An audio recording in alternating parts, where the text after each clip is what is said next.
ನಮ್ಮ ಕಾಲೇಜಿನ ಗ್ರಂಥಪಾಲಕರಾದಂತಹ ವನಜಾ ಮೇಡಮ್ ಅವರೇ, ಹಾಗೂ ಯತೀಶ್ ಸರ್ ಅವರೇ, ಜಯರಾಜ್ ಸರ್ ಅವರೇ, ಹಾಗೂ ಸುರೇಶ್ ಅವರೇ, ಎಲ್ಲ ಅಧ್ಯಾಪಕ ಮಿತ್ರರೇ ಹಾಗೂ ವಿದ್ಯಾರ್ಥಿ ಸ್ನೇಹಿತರೆ, ನಿಮ್ಮೆಲ್ಲರಿಗೂ ಅಂಬೇಡ್ಕರ್ ಜಯಂತಿಯ ಶುಭಾಶಯಗಳನ್ನು ಈ ಸಂದರ್ಭದಲ್ಲಿ ಕೋರ್ತೇನೆ. ಭಾರತದ ಇತಿಹಾಸವನ್ನು ನಾವು ನೋಡಿದ್ರೆ ಸ್ನೇಹಿತರೆ,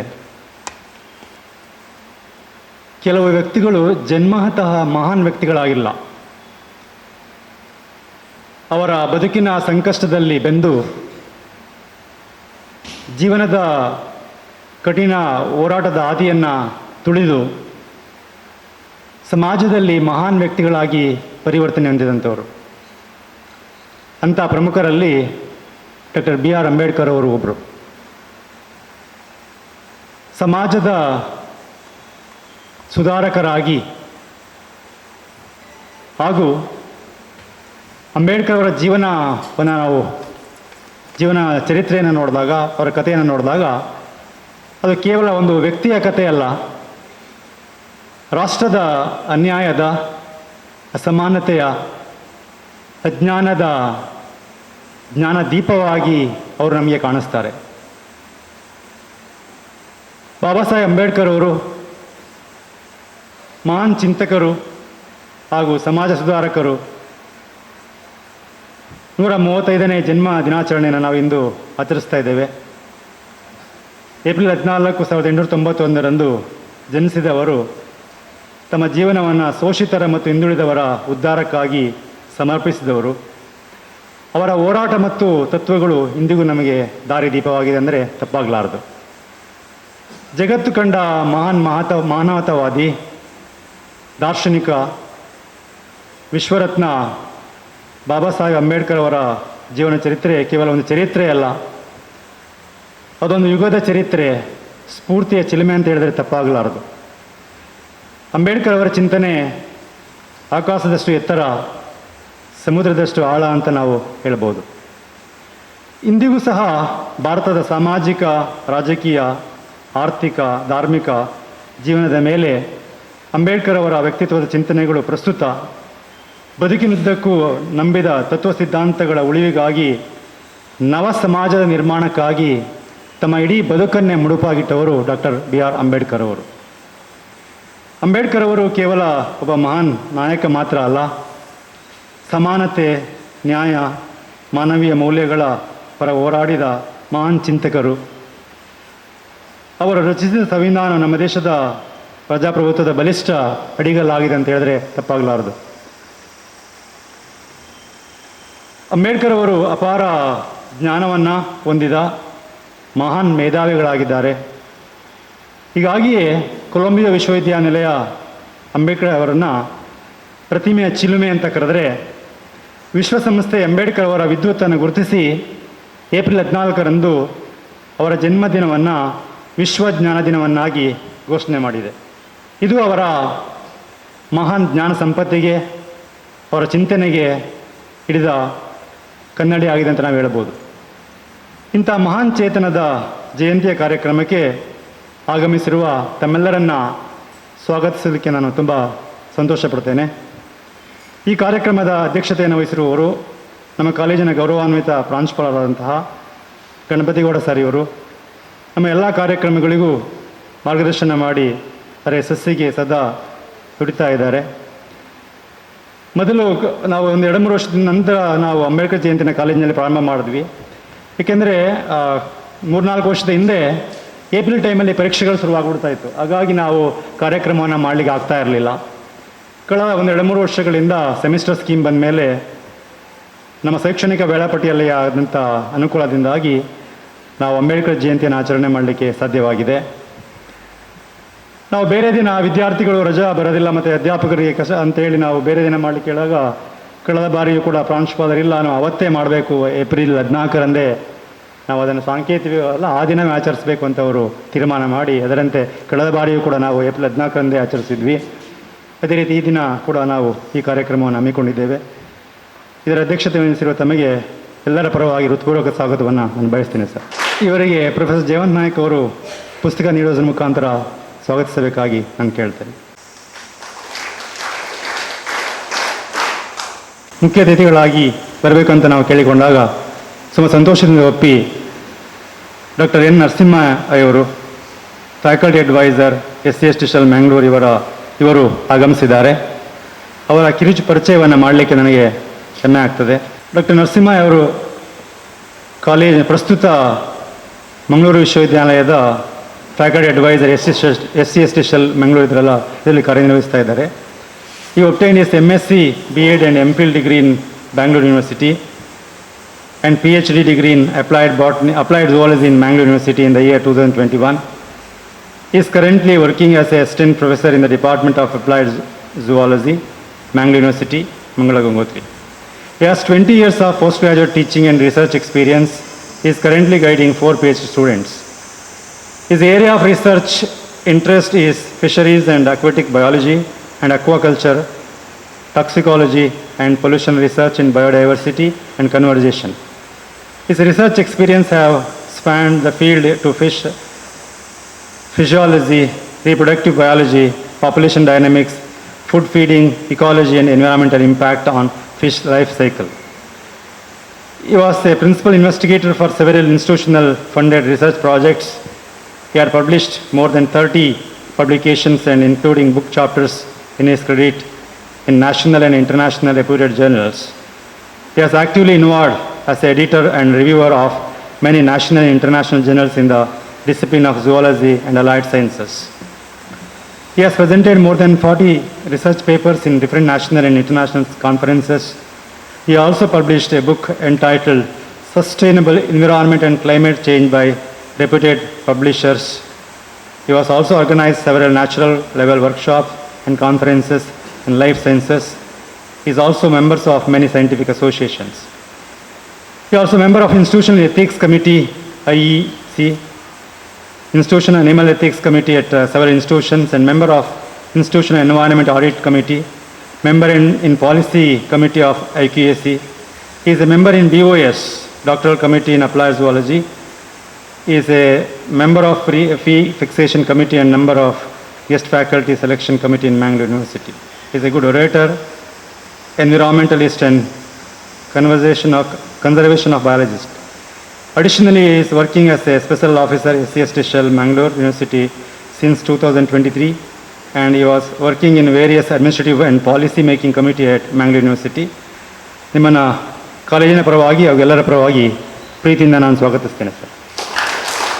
ಇವರಿಗೆ ಪ್ರಾಂಶುಪಾಲರು ಪುಸ್ತಕ ನೀಡುವ ಮುಖಾಂತರ ಸ್ವಾಗತಿಸಬೇಕಾಗಿ ಕೇಳಿಕೊಳ್ಳುತ್ತೇನೆ.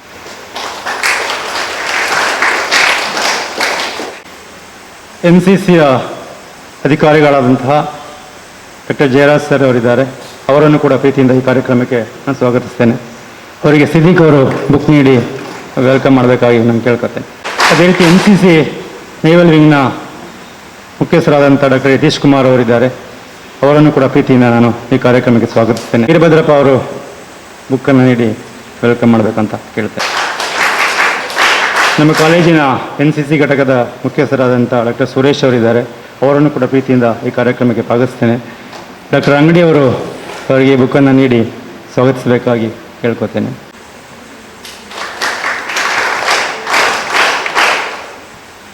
ಈ ಕಾರ್ಯಕ್ರಮದ ಆಯೋಜನೆಯಲ್ಲಿ ತಮ್ಮನ್ನು ಸಕ್ರಿಯವಾಗಿ ತೊಡಗಿಸಿಕೊಂಡಂತಹ ನಮ್ಮ ಕಾಲೇಜಿನ ಗ್ರಂಥಪಾಲಕರಾದ ಡಾಕ್ಟರ್ ವನಜಾ ಇವರನ್ನು ಎಲ್ಲರ ಪರವಾಗಿ ನಾನು ಸ್ವಾಗತಿಸ್ತೇನೆ. ನನ್ನೆಲ್ಲ ಅಧ್ಯಾಪಕ ಮಿತ್ರರುಗಳು, ವಿದ್ಯಾರ್ಥಿಗಳು, ಬೋಧಕೇತರ ಸಿಬ್ಬಂದಿ ವರ್ಗದವರು ಸರ್ವರನ್ನು ಕೂಡ ನಾನು ಪ್ರೀತಿಯಿಂದ ಈ ಕಾರ್ಯಕ್ರಮಕ್ಕೆ ಸ್ವಾಗತಿಸ್ತೇನೆ. ಅಂಬೇಡ್ಕರ್ ಅವರ ಸ್ಲೋಗನ್ ಆದಂತಹ ಶಿಕ್ಷಣ, ಸಂಘಟನೆ ಮತ್ತು ಹೋರಾಟ ಈ ಒಂದು ಪರಿಕಲ್ಪನೆಯೊಂದಿಗೆ ಇವತ್ತಿನ ಕಾರ್ಯಕ್ರಮದ ಬಗ್ಗೆ ಮುಖ್ಯ ಅತಿಥಿಗಳು ಮಾತಾಡ್ತಾರೆ. ಆ ತತ್ವಗಳನ್ನು ನಾವು ಕೂಡ ಅಳವಡಿಸಿಕೊಳ್ಳೋಣ ಅಂತ ಹೇಳ್ತಾ ಮತ್ತೊಮ್ಮೆ ನಿಮ್ಮೆಲ್ಲರನ್ನು ಕೂಡ ಪ್ರೀತಿಯಿಂದ ಈ ಕಾರ್ಯಕ್ರಮಕ್ಕೆ ಸ್ವಾಗತಿಸಿದ್ದೇನೆ. ಧನ್ಯವಾದಗಳು. ಸರ್ವರನ್ನು ತುಂಬ ಆತ್ಮೀಯವಾಗಿ ಸ್ವಾಗತಿಸಿದ ನಿಮಗೂ ಕೂಡ ಕಾರ್ಯಕ್ರಮಕ್ಕೆ ಸ್ವಾಗತಗಳು ಸರ್. ಇವರಿಗೆ ಗ್ರಂಥಪಾಲಕರಾದ ಡಾಕ್ಟರ್ ವನಜಾ ಇವರು ಪುಸ್ತಕವನ್ನು ನೀಡಿ ಕಾರ್ಯಕ್ರಮಕ್ಕೆ ಸ್ವಾಗತಿಸಬೇಕಾಗಿ ವಿನಂತಿಸಿಕೊಳ್ಳುತ್ತಾರೆ. ಬಲದಿಂದ ತಮಂದದ ಕೇಡು ನೋಡಯ್ಯ ಎಂಬ ಉಕ್ತಿಯಂತೆ ನಮ್ಮ ಬದುಕಿನಲ್ಲಿ ಕತ್ತಲೆಯನ್ನು ತೊಡೆದು ಹಾಕಿ ಜ್ಞಾನದ ಬೆಳಕನ್ನು ಪಸರಿಸುವ ಜ್ಞಾನದ ಸಂಕೇತವಾದ ಭೀಮ ಜ್ಯೋತಿಯನ್ನು ಬೆಳಗಿಸುವುದರ ಮೂಲಕ ಕಾರ್ಯಕ್ರಮಕ್ಕೆ ವಿದ್ಯುಕ್ತವಾಗಿ ಚಾಲನೆ ನೀಡಬೇಕಾಗಿ ವೇದಿಕೆಯಲ್ಲಿ ಉಪಸ್ಥಿತರಿರುವ ಅತಿಥಿ ಗಣ್ಯರಲ್ಲಿ ವಿನಂತಿಸಿಕೊಳ್ಳುತ್ತಿದ್ದೇನೆ.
ಸಂವಿಧಾನಕ್ಕೂ ಕೂಡ ಪುಷ್ಪ ನಮನವನ್ನು ಸಲ್ಲಿಸಬೇಕಾಗಿ ಕೇಳಿಕೊಳ್ತಾ ಇದ್ದೇನೆ.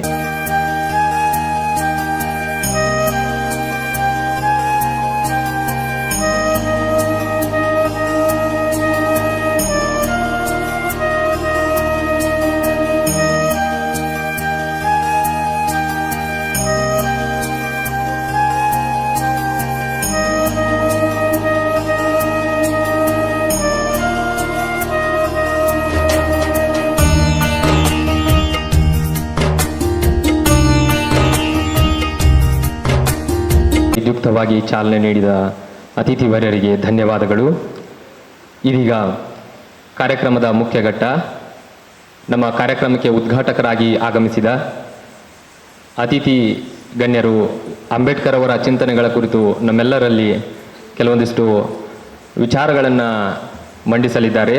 ಒಂದು ಕಡೆ ಅಂಬೇಡ್ಕರ್ ಅವರು ಹೇಳ್ತಾರೆ, ಶಿಕ್ಷಣ ಎಂಬುದು ಹುಲಿಯ ಹಾಲಿದ್ದಂತೆ, ಅದನ್ನು ಸೇವಿಸಿದವರು ಗರ್ಜಿಸಲೇಬೇಕು ಎಂಬ ವಾಣಿಯನ್ನು ಸ್ಮರಿಸುತ್ತಾ ಇದೀಗ ವೇದಿಕೆ ನಿಮಗಾಗಿ ಸರ್.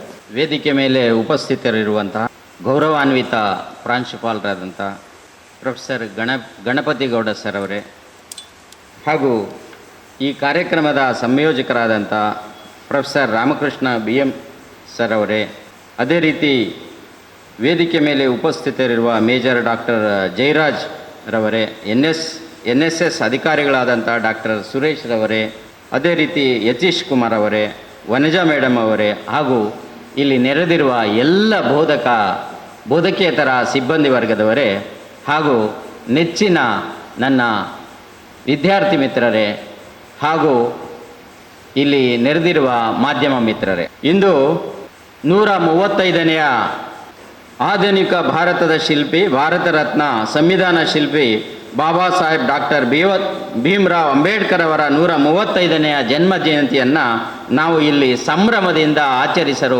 ಎಲ್ಲರೂ ಸಂತೋಷದಿಂದ ಇಲ್ಲಿ ನೆರೆದಿದ್ದೇವೆ ಅಂತ ನಾನು ಭಾವಿಸ್ಕೊಂಡಿದ್ದೇನೆ. ಬಂಧುಗಳೇ,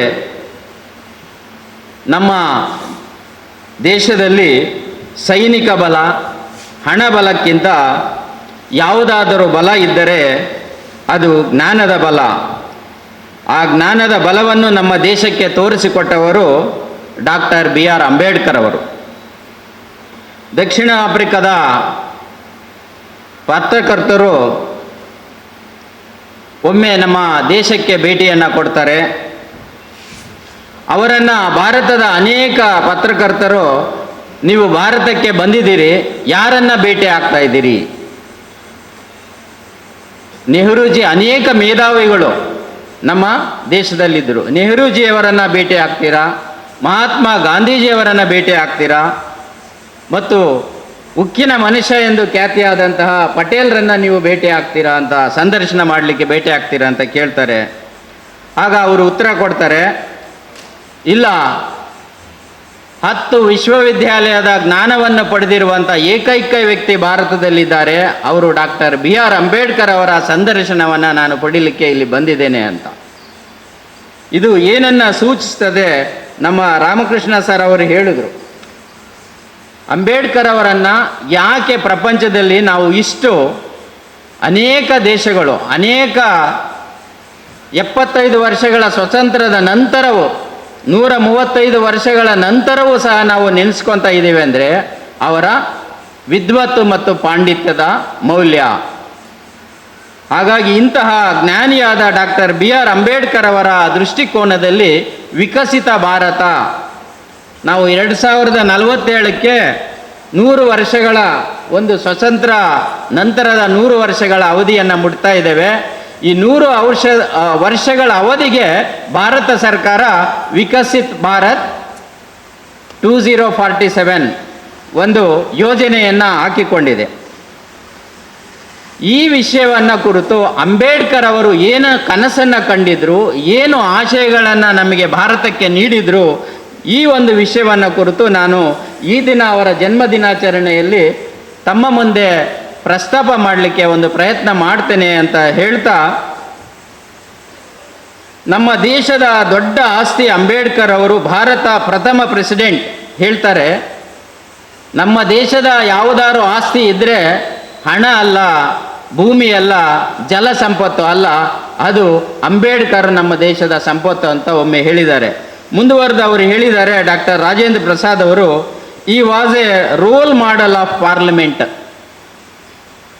ಯಾವೊಬ್ಬ ಪಾಂಡಿತ್ಯ ಪಡೆದಂಥ, ಜ್ಞಾನ ಪಡೆದಂಥ ಎಲ್ಲ ನಮ್ಮ ರಾಷ್ಟ್ರ ನಾಯಕರು, ಅವರೆಲ್ಲರೂ ನಮ್ಮ ರಾಷ್ಟ್ರ ನಾಯಕರೇ, ಅವರಿಗಿಂತ ಹೆಚ್ಚಿನದಾಗಿ ಇವರು ಪಾರ್ಲಿಮೆಂಟಿನ ಒಂದು ಜವಾಬ್ದಾರಿಯನ್ನು ಆ ಕಾಲದಲ್ಲಿ ನಿಭಾಯಿಸಿದ್ದಾರೆ ಅಂತ ಡಾಕ್ಟರ್ ರಾಜೇಂದ್ರ ಪ್ರಸಾದ್ ಅವರನ್ನು ಹೇಳಿದ್ದಾರೆ.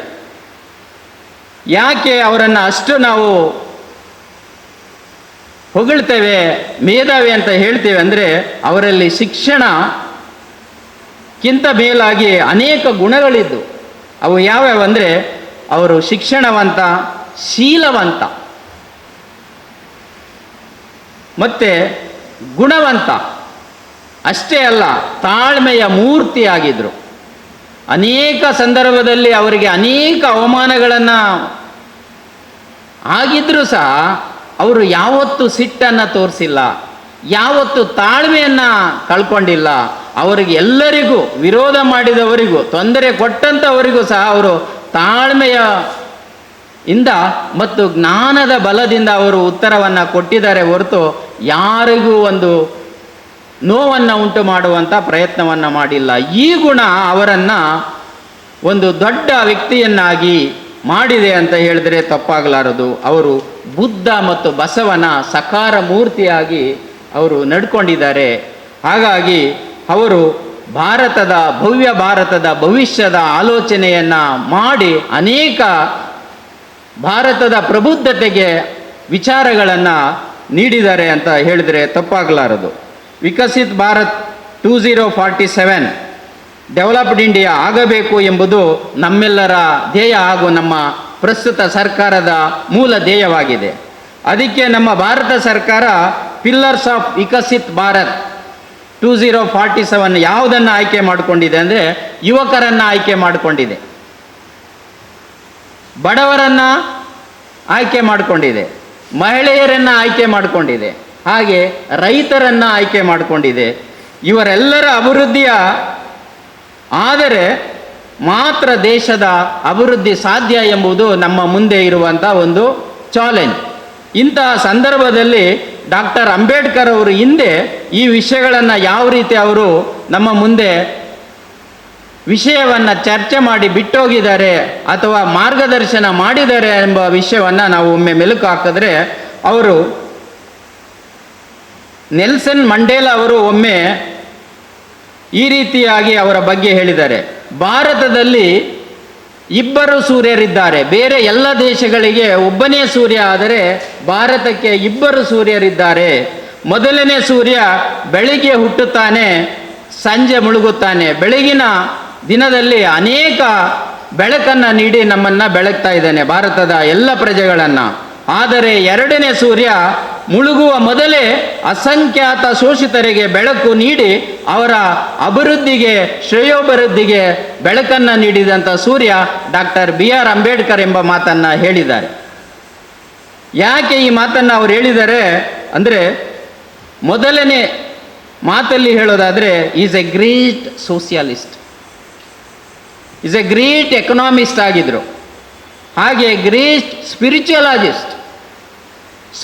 ಲೀಡರ್, ಎ ಗ್ರೇಟ್ ಜುಡಿಷಿಯಲಿಸ್ಟ್, ನ್ಯಾಯವಾದಿ, ಹಾಗೂ ಗ್ರೇಟ್ ಪೊಲಿಟಿಷಿಯನ್, ಅತ್ಯುತ್ತಮ ರಾಜಕಾರಣಿ ಅಂದರೆ ಸಾಮಾನ್ಯ ರಾಜಕಾರಣಿ ಅಲ್ಲ, ಅನೇಕ ಮೌಲ್ಯಗಳನ್ನು ಮೈಗೂಡಿಸಿಕೊಂಡಿರುವಂಥ ರಾಜಕಾರಣಿಯಾಗಿದ್ದವರು. ಹಾಗಾಗಿ ಬಹುಮುಖ ಪ್ರತಿಭೆ, ಬಹುಮುಖ ವ್ಯಕ್ತಿತ್ವವುಳ್ಳವರಾಗಿದ್ದರು ಅಂತ ಹೇಳಿದ್ದಾರೆ. ಒಂದು ವಿಷಯವನ್ನು ತಮ್ಮ ಮುಂದೆ ಪ್ರಸ್ತಾಪ ಮಾಡ್ತೇನೆ. ಚೌಡಕೆರೆ ಪ್ರಕರಣ ನಮಗೆಲ್ಲರಿಗೂ ಗೊತ್ತಿದೆ. ಅಂಬೇಡ್ಕರ್ ಜೀವನದಲ್ಲಿ ಚೌಡಕೆರೆ ಪ್ರಕರಣ ನೀರನ್ನು ಮುಟ್ಟಿ ನಾವು ನೀರಿನ ಹಕ್ಕನ್ನು ಗಳಿಸಿದಂಥ ಸಂದರ್ಭ. ಈ ಸಂದರ್ಭದಲ್ಲಿ ಒಂದು ಘಟನೆ ಆಗಿ ಅವರ ಸ್ವಂತ ಮಗ ಗಂಗಾಧರ್ ಅವರು ತೀರ್ಕೊಳ್ತಾರೆ. ಆ ಸಂದರ್ಭದಲ್ಲಿ ತನ್ನ ಮಗನ ಶವ ಸಂಸ್ಕಾರಕ್ಕೂ ಸಹ ಅವರ ಹತ್ರ ಒಂದು ನಯ ಪೈಸಾ ಹಣ ಇರೋದಿಲ್ಲ. ಆ ಸಂದರ್ಭದಲ್ಲಿ ರಮಾಬಾಯಿಯವರು ತನ್ನ ಹಳೆಯ ಸೀರೆಯನ್ನು ಹರಿದು ಅವರ ದೇಹದ ಮೇಲೆ ಹಾಕಿ ಸಂಸ್ಕಾರವನ್ನು ನಿಭಾಯಿಸ್ತಾರೆ. ಅಂಥ ಸಂದರ್ಭದಲ್ಲೂ ಸಹ ಯಾರ ಹತ್ರನೂ ಸಹ ಅವರು ಒಂದು ನಯ ಪೈಸೆಯನ್ನು ಕೈ ಚಾಚಿ ಬಿಡುವುದಿಲ್ಲ. ಅಂದರೆ ಈ ಒಂದು ವಿಷಯ ಯಾಕೆ ಹೇಳ್ತೀನಿ ಅಂದರೆ, ಅವರು ಯಾವತ್ತೂ ಯಾವುದೇ ವಿಷಯಕ್ಕೆ ಕಷ್ಟಕ್ಕಾಗಲಿ ನಷ್ಟಕ್ಕಾಗಲಿ ಯಾರಿಗೂ ತಲೆಬಾಗಲಿಲ್ಲ ಮತ್ತು ಯಾವ ಪಕ್ಷಕ್ಕೂ ಯಾವ ವಿಷಯಕ್ಕೂ ಯಾವ ಶ್ರೀಮಂತರಿಗೂ ಮಾರಾಟವಾಗಲಿಲ್ಲ. ಹಾಗಾಗಿ ಅವರು ಸ್ವಾಭಿಮಾನದ ಸಂಕೇತವಾಗಿ ನಮ್ಮ ಮುಂದೆ ನಿಲ್ತಾರೆ. ಹಾಗಾಗಿ ಇಷ್ಟು ಸ್ವಾಭಿಮಾನದ ವ್ಯಕ್ತಿತ್ವವುಳ್ಳ ವ್ಯಕ್ತಿ ಅಂಬೇಡ್ಕರ್. ಕಷ್ಟದಲ್ಲೂ ಸಹ ಸ್ವಾಭಿಮಾನವನ್ನು ಬಿಡಲಿಲ್ಲ ಅಂತ ಈ ಸಂದರ್ಭದಲ್ಲಿ ನೆನೆಸ್ಕೊಳ್ತಾ, ಡಾಕ್ಟರ್ BM ಅಂಬೇಡ್ಕರ್ ಅವರ ದೃಷ್ಟಿಕೋನದಲ್ಲಿ ವಿಕಸಿತ ಭಾರತ, ಅಭಿವೃದ್ಧಿ ಭಾರತ ಎಂಬುದು ಕೇವಲ ಆರ್ಥಿಕ ಬೆಳವಣಿಗೆ ಮಾತ್ರ ಅಲ್ಲ, ಸಾಮಾಜಿಕ ನ್ಯಾಯ, ಸಮಾನತೆ, ಶೈಕ್ಷಣಿಕ ಅಭಿವೃದ್ಧಿ ಹಾಗೂ ಮಾನವ ಗೌರವದ ಮೇಲೆ ಆಧಾರವಾಗಿರಬೇಕು ಎಂಬುದು ಅಂಬೇಡ್ಕರ್ ಅವರ ಮೂಲ ತತ್ವವಾಗಿತ್ತು. ಅದೇ ನಿಟ್ಟಿನಲ್ಲಿ ಅವರು ಸಾಮಾಜಿಕ ಸಮಾನತೆ ಹೇಗೆ ಇರಬೇಕು ನಮ್ಮ ದೇಶದಲ್ಲಿ ಅನ್ನೋದ್ರ ಬಗ್ಗೆ ಅವರು ಚರ್ಚೆ ಮಾಡಿದ್ದಾರೆ. ಜಾತಿ ವ್ಯವಸ್ಥೆ ಅಭಿವೃದ್ಧಿಗೆ ಮಾರಕ, ಇದು ಅಂಬೇಡ್ಕರ್ ಅವರ ಸ್ಪಷ್ಟ ಹೇಳಿಕೆ ಆಗಿತ್ತು. Caste is not just division of labour, it is A division of labourers. ಜಾತಿ ವ್ಯವಸ್ಥೆಯಿಂದ ಅವಕಾಶಗಳು ನಿರ್ಬಂಧಿತವಾಗುತ್ತವೆ, ಸಮಾಜವನ್ನು ವಿಭಜಿಸುತ್ತದೆ. ಹಾಗಾಗಿ ಎಲ್ಲಿಯವರೆಗೆ ಜಾತಿ ವ್ಯವಸ್ಥೆ ಭಾರತದಲ್ಲಿ ಇರುತ್ತದೋ ಅಲ್ಲಿಯವರೆಗೆ ವಿಕಸಿತ ಭಾರತ ಕಷ್ಟ ಸಾಧ್ಯ ಎಂಬುದನ್ನು ಆ ದಿನದಲ್ಲೇ ಸಹ ಅವರು ಹೇಳಿದ್ದಾರೆ. ಹಾಗಾಗಿ ವಿಕಸಿತ ಭಾರತ ಎಂಬುದು ಜಾತಿ ವ್ಯವಸ್ಥೆಯನ್ನು ಸುಧಾರಿಸುವ ಕಡೆ ನಾವು ಪ್ರಯತ್ನವನ್ನು ಮಾಡಬೇಕಾಗಿದೆ. ಅದರಲ್ಲಿ ಸಾಕಷ್ಟು ಯಶಸ್ಸನ್ನು ಕಾಣಬೇಕಾಗಿದೆ.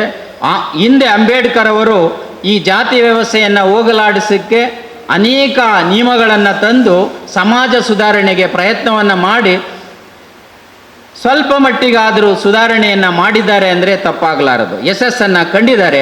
ಆದ್ದರಿಂದಲೇ ನಾವು ಈ ದಿನ ಇಲ್ಲಿ ಎಲ್ಲರೂ ಸಹ ನಾವು ಒಟ್ಟಾಗಿ ಸೇರಿದ್ದೇವೆ ಅಂದರೆ ತಪ್ಪಾಗಲಾರದು. ಅಂಬೇಡ್ಕರ್ ಅವರ ಜಯಂತಿಗೆ ಎಲ್ಲ ಜನರು ಭಾರತದಲ್ಲಿ ಒಟ್ಟಾಗಿ ನಾವು ಸೇರ್ತಾ ಇದ್ದೇವೆ ಅಂದರೆ ನಮ್ಮಲ್ಲಿ ಜಾತಿ ವ್ಯವಸ್ಥೆಯ ಒಂದು ತಕ್ಕ ಮಟ್ಟಿಗಾದರೂ ಸುಧಾರಣೆ ಆಗಿದೆ ಅಂತ ನಾವು ನಂಬಲೇಬೇಕಾಗ್ತದೆ.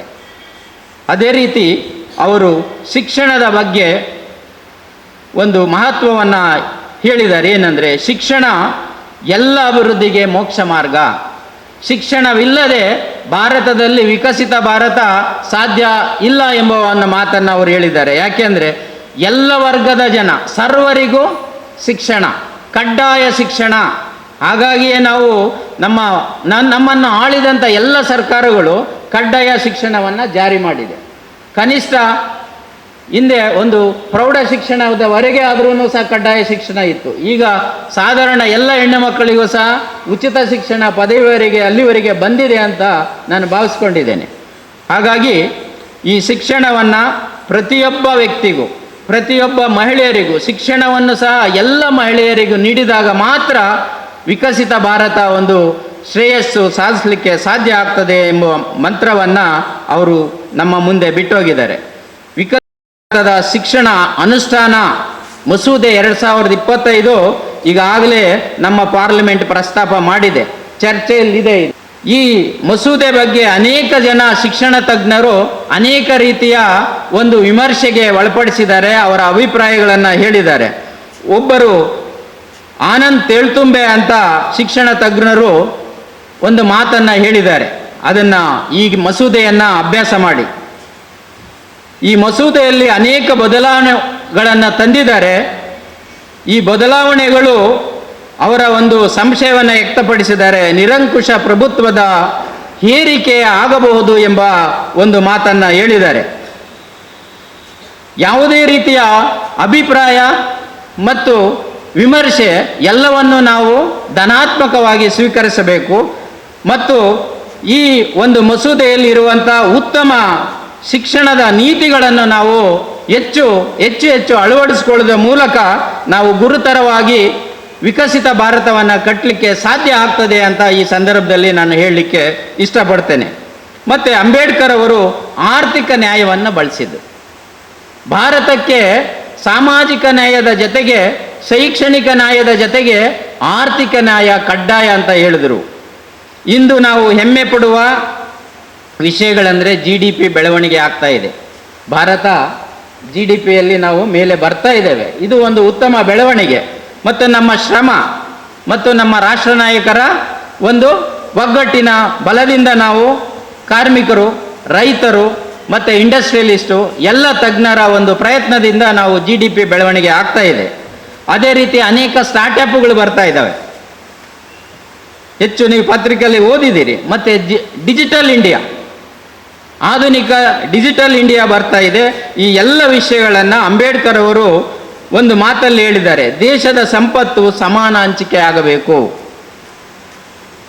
ಆಗ ಮಾತ್ರ ಬಡವರು, ಗ್ರಾಮೀಣ ಭಾಗದ ರೈತರು, ಹಿಂದುಳಿದವರು, ಬಡವರು ಮತ್ತು ಆರ್ಥಿಕವಾಗಿ ಹಿಂದುಳಿದವರು ಎಲ್ಲರೂ ಸಹ ಸಬಲರಾಗಲು ಮಾತ್ರ ಸಾಧ್ಯ ಆಗ್ತದೆ. ಸೊ ಈ ಮೂಲಕ ವಿಕಸಿತ ಭಾರತದ ಕನಸನ್ನು ನಾವು ಗುರಿಯನ್ನು ತಲುಪಲಿಕ್ಕೆ ಸಾಧ್ಯ ಆಗ್ತದೆ ಎಂಬ ವಿಷಯವನ್ನು ಅಂಬೇಡ್ಕರ್ ಅವರು ನಮಗೆ ಹೇಳಿದ್ದಾರೆ. ಮತ್ತು ಮಹಿಳೆಯ ಸಮಾನತೆ ಬಗ್ಗೆ ಅವರು ಅನೇಕ ವಿಷಯಗಳನ್ನು ಮಾಡಿದ್ದಾರೆ. ಅವರಿಗೆ ಅನೇಕ ಒಂದು ಕಾನೂನುಗಳನ್ನು ಜಾರಿ ಮಾಡಿದ್ದಾರೆ. ಅದರ ಫಲವನ್ನು ನಾವು ಇವತ್ತು ಪಡಿತಾ ಇದ್ದೇವೆ. ಏನು ಹೇಳಿದ್ದಾರೆ ಅಂದರೆ Ambedkar, I measure the progress of community by degree of progress which woman have achieve. ಈ ಹೇಳಿಕೆಯ ಮೂಲಕ ಇಂದಿಗೂ ಮಹಿಳಾ ಸುರಕ್ಷತೆಯ ಪ್ರಶ್ನೆಯನ್ನು ನಾವು ಒಂದು ಪ್ರಶ್ನೆಯಾಗಿ ಉಳಿದಿದೆ. ಯಾಕೆಂದರೆ ಭಾರತದಲ್ಲಿ ಮಹಿಳೆಯರನ್ನು ನಾವು ಇನ್ನೂ ಅಬಲೆಯರು ಎಂಬ ದೃಷ್ಟಿಕೋನದಲ್ಲಿ ನೋಡ್ತಾ ಇದ್ದೇವೆ. ಪುರುಷ ಪ್ರಧಾನವಾದ ಒಂದು ಕುಟುಂಬದ ವ್ಯವಸ್ಥೆಯಲ್ಲಿ ಮಹಿಳೆಯರಿಗೆ ಇನ್ನೂ ಸಾಕಷ್ಟು ದಿನ ವರ್ಷಗಳು ಕಳಿಬೇಕಂತ ಆಗ್ಬೋದು. ಸ್ವಲ್ಪ ಮಟ್ಟಿಗೆ ನಾವು ಪ್ರಗತಿಯನ್ನು ಕಂಡಿದ್ದೇವೆ.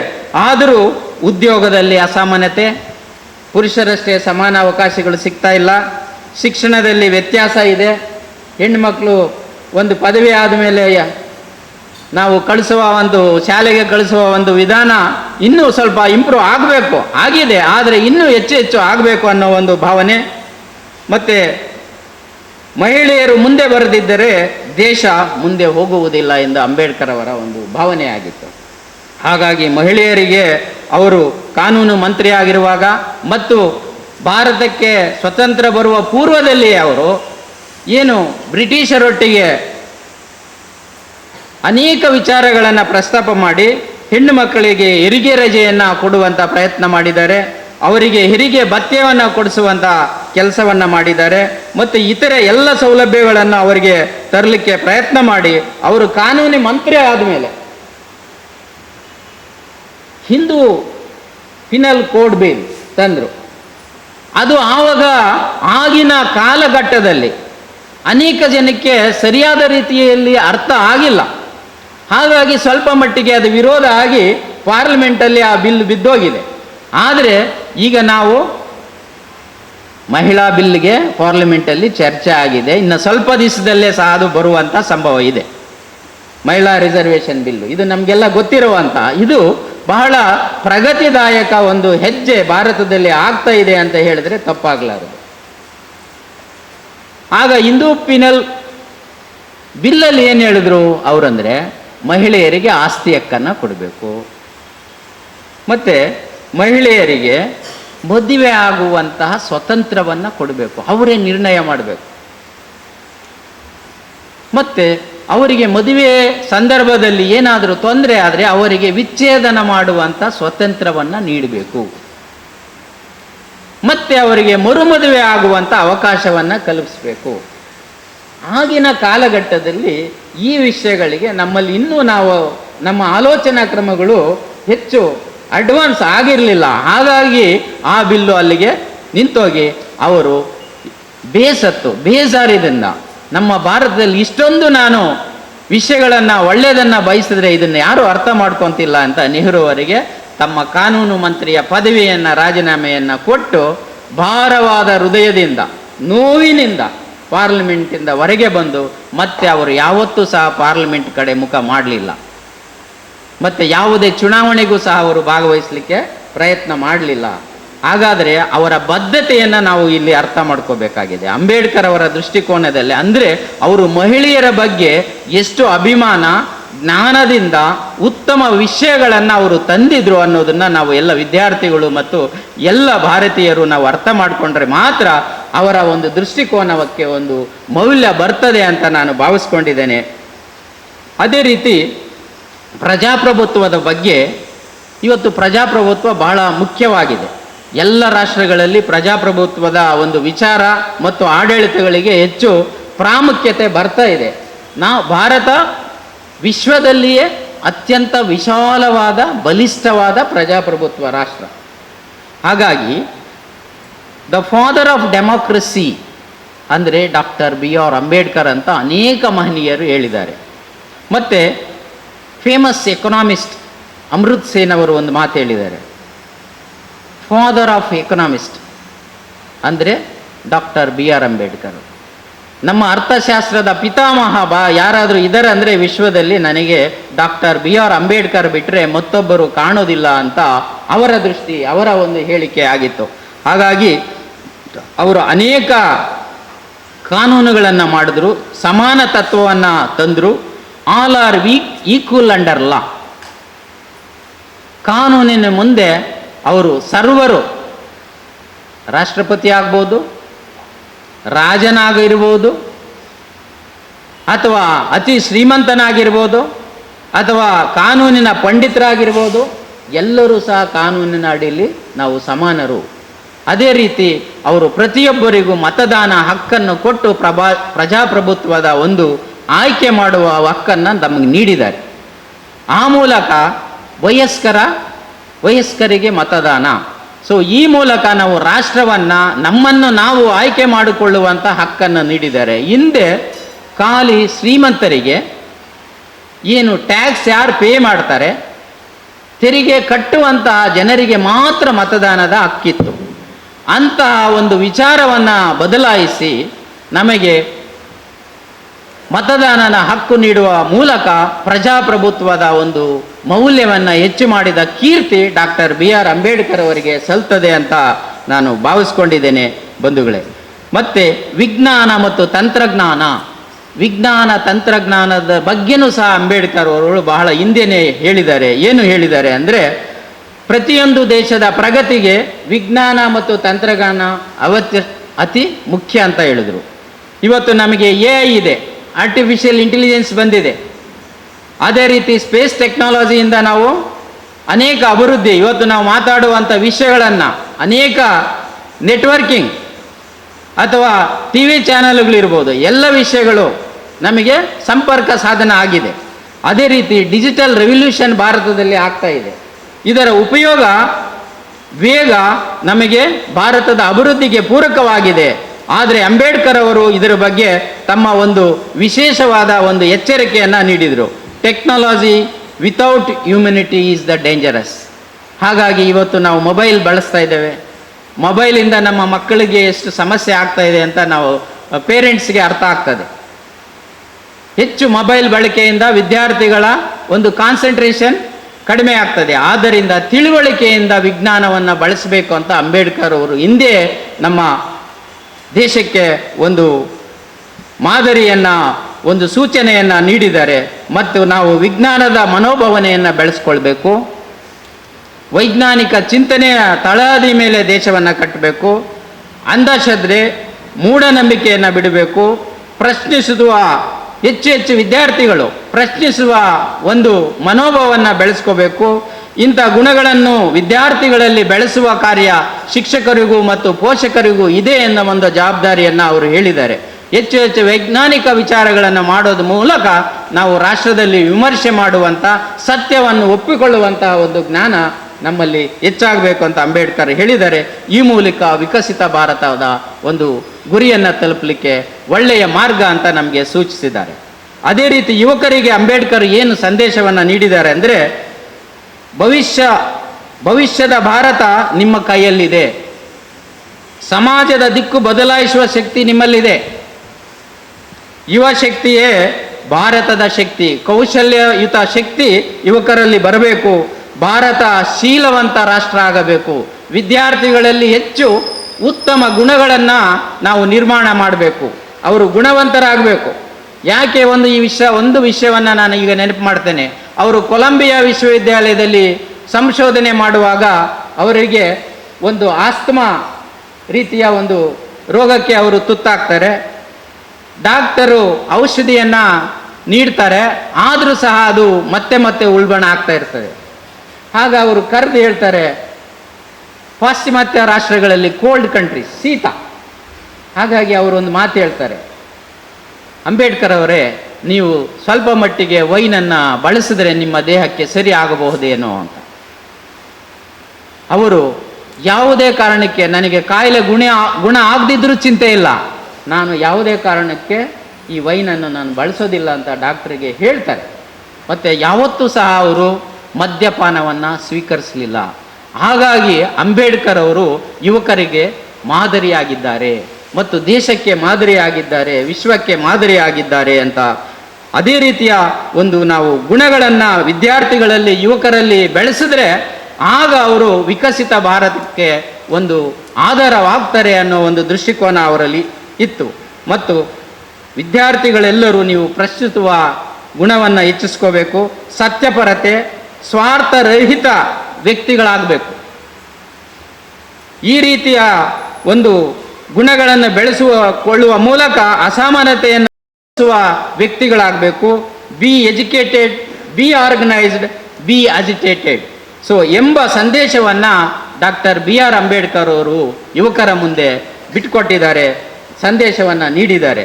ಈ ಸಂದೇಶವನ್ನು ನಾವು ಸದಾಕಾಲ ಭಾರತದಲ್ಲಿ ನಾವು ಬಳಸ್ಕೊಂಡ್ರೆ ವಿಕಸಿತ ಭಾರತದ ಗುರಿಯನ್ನು ಸಾಧಿಸಲಿಕ್ಕೆ ಅತ್ಯಂತ ಕಾರ್ಯಸಾಧ್ಯ ಆಗ್ತದೆ ಅಂತ ಹೇಳಿದ್ದಾರೆ. ಮತ್ತು ಕೊನೆಯದಾಗಿ ರೈತರ ಬಗ್ಗೆ, ಕಾರ್ಮಿಕರ ಬಗ್ಗೆ ಅಂಬೇಡ್ಕರ್ ಅವರು ಹೇಳಿದ್ದಾರೆ.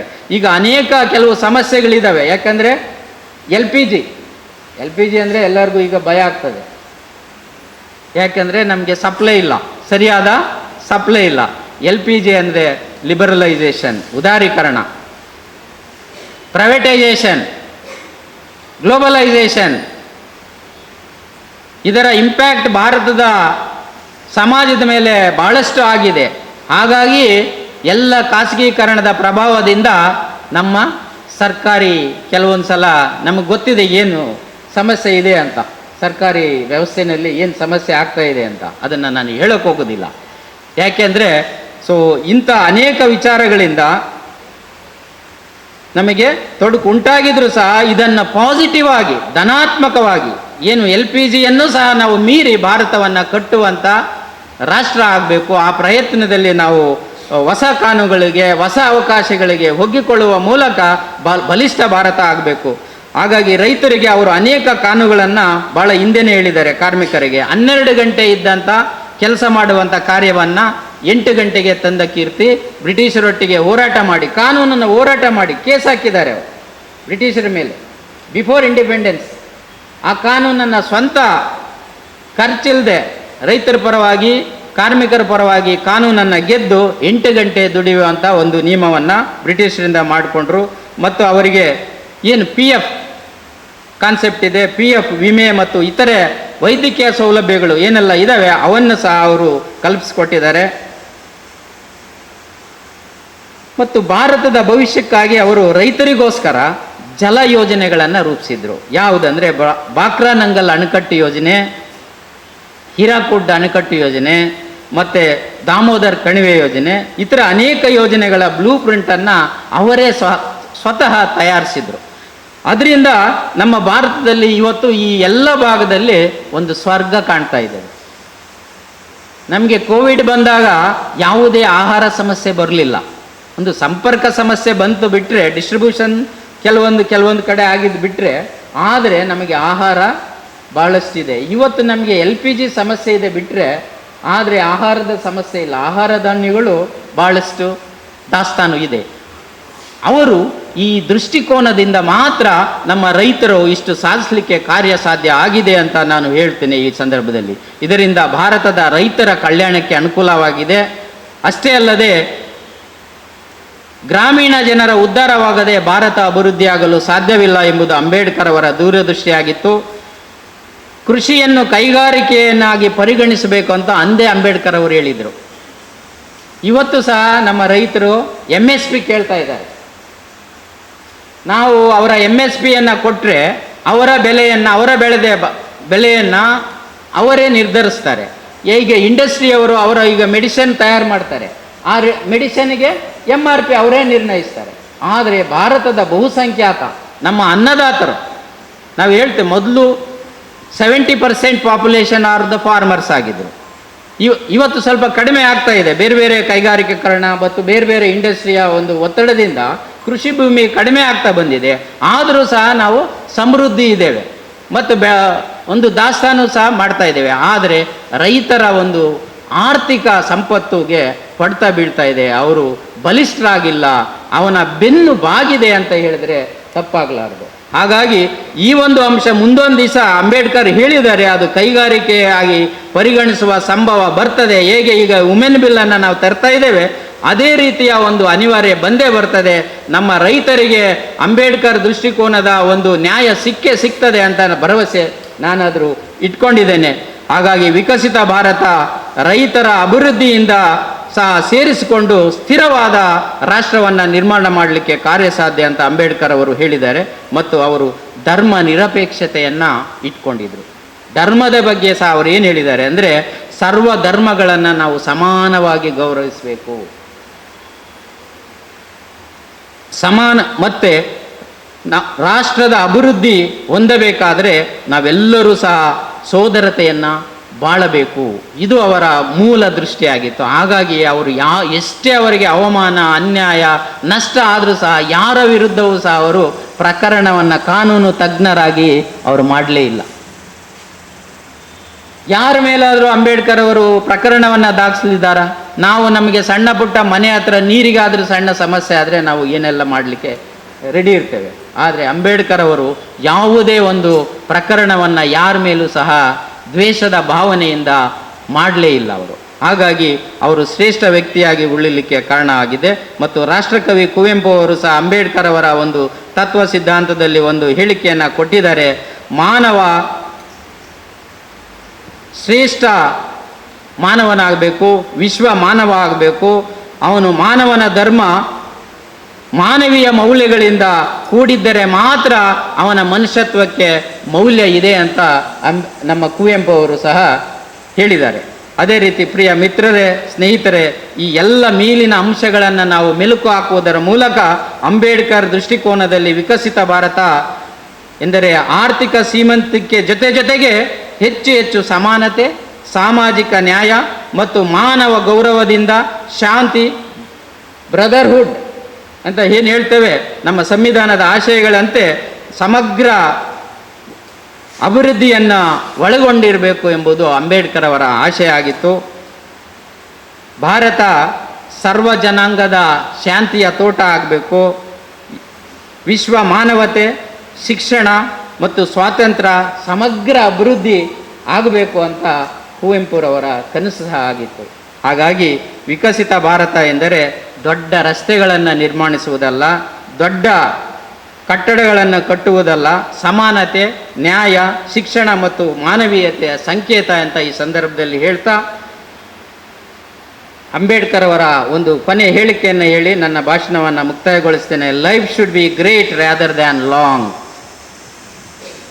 ಸೊ ಹಾಗಾಗಿ ಅಂಬೇಡ್ಕರ್ ಅವರು ಕಾನೂನು ತಜ್ಞರಾಗಿ ಕಾನೂನನ್ನು ಬದಲಾಯಿಸಿದ್ದಾರೆ, ಅದಕ್ಕಿಂತ ಮಿಗಿಲಾಗಿ ಜನರ ಮನಸ್ಸನ್ನು ಬದಲಾಯಿಸಿದ್ದಾರೆ. ಭಾರತದ ಅನೇಕ ಬಹುಸಂಖ್ಯಾತ ಜನರ ಮನಸ್ಸನ್ನು ಬದಲಾಯಿಸಿ ಅವರ ಹೃದಯವನ್ನು ಗೆದ್ದಿದ್ದಾರೆ. ಹಾಗಾಗಿ ಅವರ ಅನೇಕ ಕಾನೂನುಗಳನ್ನು, ಅವರ ದೃಷ್ಟಿಕೋನಗಳನ್ನು ಭಾರತದ ಸಂವಿಧಾನದಲ್ಲಿ ಅಳವಡಿಸಲಿಕ್ಕೆ ಕಾರ್ಯ ಸಾಧ್ಯ ಆಗಿದೆ ಅಂತ ಈ ಸಂದರ್ಭದಲ್ಲಿ ಹೇಳುವ ಮೂಲಕ ಭಾರತದ ಭವಿಷ್ಯ ರೂಪಿಸಲಿಕ್ಕೆ ಅವರ ಕೊಡುಗೆಯನ್ನು ಸಾಕಷ್ಟು ನೀಡಿದ್ದಾರೆ. ಅವರು ಒಂದು ಮಾತು ಹೇಳ್ತಾರೆ, ಹೂಗಳಿಂದ ಪೂಜಿಸುವುದು ಬೇಡ ನನಗೆ, ಸಂವಿಧಾನವನ್ನು ಮತ್ತು ನನ್ನ ಆಶಯ ತತ್ವಗಳನ್ನು ಪಾಲಿಸಿದರೆ ಅಷ್ಟೇ ನೀವು ನನಗೆ ಕೊಡುವ ಗೌರವ ಎಂದು ಭಾರತದ ಪ್ರಜೆಗಳ ಮುಂದೆ ಅವರು ಹೇಳಿದ್ದಾರೆ.